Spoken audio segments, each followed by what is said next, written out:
Hello, Dom. Hello, Jenny. Hello, my future self. And also, hello, everyone else who's watching. Hi.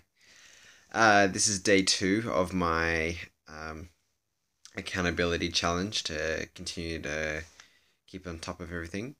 And I just wanted to quickly go through the things that I went through today, the audio and the reading. I did much more reading today, but it's good. The audio I listened to was Investing vs. Spending by Mr. Warren Fry. Um, and he talks about how his personal business, he worked in his father's automotive company.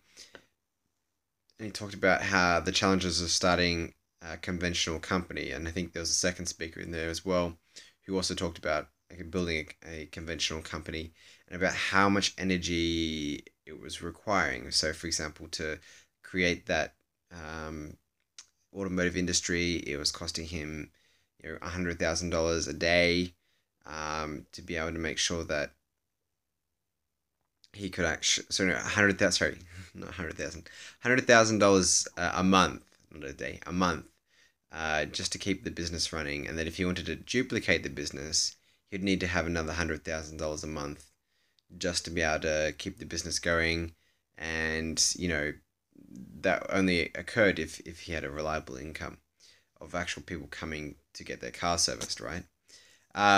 So he was talking. I think the general concept from that I got was that he's reinforcing the value of this program in the sense that it allows you to really invest in yourself, and that the idea is that this is, instead of spending your time and your money on things that don't improve or take a very long time to improve you and your character, you can fast track that by focusing on a business like this one, on Team Mac, in order to rapidly increase the way you grow and therefore how your company will grow.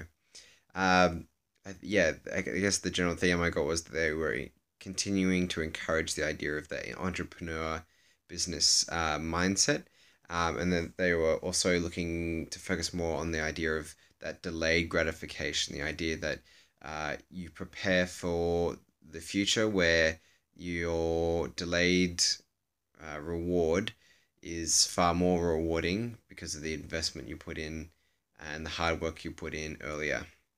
So I really took those away from the audio. But today's thing that I've loved the most has been reading this book, The Delusion of Passion. And I got a few things out of it.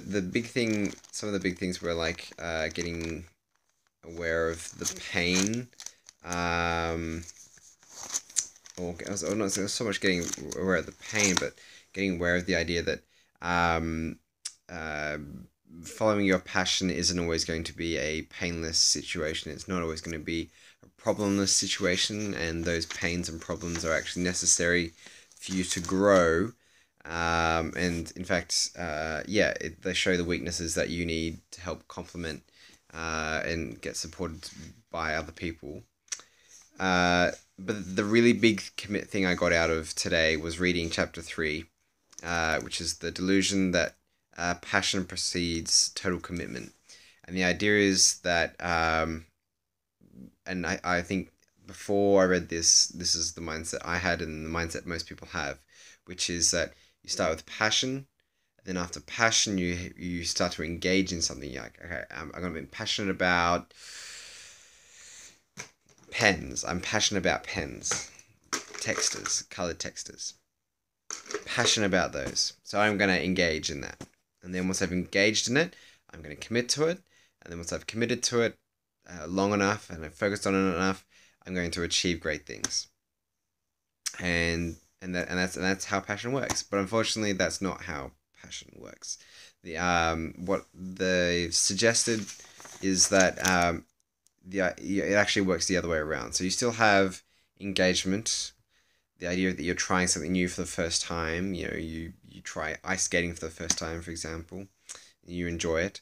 And then you decide to make the commitment to it. You get to the point where life starts to grind a little. It's not as fun as it used to be, but you keep grinding through, and eventually you start to achieve things. You get better at things over time, and then you reach a point where the commitment and achievement pays off, and you actually start getting some really big rewards. And that's where the passion actually comes.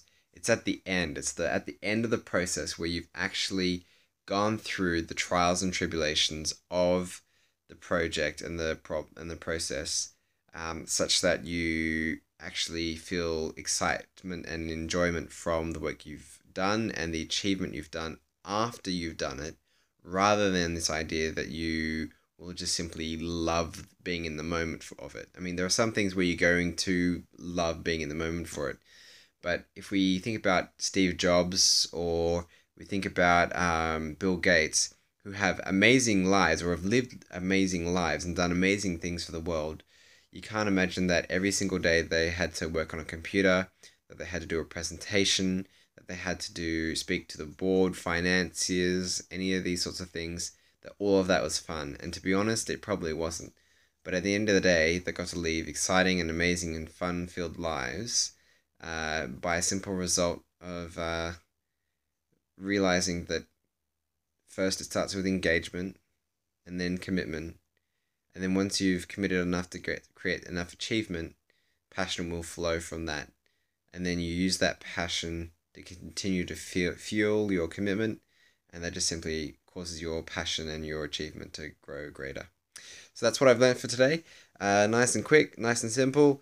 I'll leave it at that, and thanks so much. Peace out.